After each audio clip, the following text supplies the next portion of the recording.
দুর্নীতি আমরা করব না এবং দুর্নীতিকে আমরা প্রশ্রয় দেব না। এই দুই ভাইয়েরা এখন চিন্তা করবে, হায় হায় আমাদের কি হবে। না রে ভাই, তোমাদেরও ভালো হবে। এতে যদি গরম ভাতে বিলাই বেজার হয় আমাদের কিছু আসে যায় না। চাঁদা আমরা নিব না। আল্লাহ যদি জনগণের ভালোবাসায় আমাদেরকে সরকার গঠনের সুযোগ দেন তাহলে চাঁদাওয়ালাদের হাত বন্ধ করে দেব। দুর্নীতি আমরা করব না এবং দুর্নীতিকে আমরা প্রশ্রয় দেব না। এই দুই ভাইয়েরা এখন চিন্তা করবে, হায় হায় আমাদের কি হবে। না রে ভাই, তোমাদেরও ভালো হবে।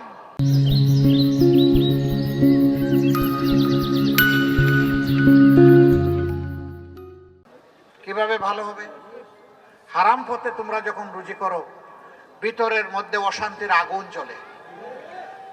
আমরা তোমাদেরকেও শান্তি দিতে চাই, আমরা 18 কোটি মানুষেরও শান্তি চাই। এই জন্য তোমাদের হাতেও হালাল রুজির কাজ আমরা তুলে দেব ইনশাআল্লাহ। ভালোবেসে আদর করে দরদের সাথে এই কাজ করব। তোমরাও বেঁচে যাবা, আমাদের মজলুম জাতিটাও বেঁচে যাবে। সেদিন তোমরা সম্মানের সাথে 10 জনের মতো বসবাস করবা, আনন্দের সাথে থাকবা, মাথা উঁচু করে চলবা। কেউ তোমাদেরকে ওরকম কোনো অবিধায় অভিযুক্ত করবে না। আমরা বলেছি সমাজে ন্যায় বিচার কায়েম করা আমাদের অঙ্গীকার। অঙ্গীকার এই কারণে আজকে এখানে দাঁড়িয়ে যে কথা বলতে পারছি, আর আপনারা যে এখানে এসেছেন, যাদের ত্যাগের কারণে এসেছি, তাদের স্লোগান ছিল উই ওয়ান্ট জাস্টিস। আমরা সারা সমাজের সর্বত্র ন্যায় বিচার চাই। আমরা শহীদদের সেই বোঝা কাঁধে করে ফেরি করছি। আল্লাহ তাআলা আমাদেরকে সুযোগ দিলে, সামর্থ্য দিলে সকলের জন্য সমান ন্যায় বিচার নিশ্চিত করা হবে ইনশাআল্লাহ।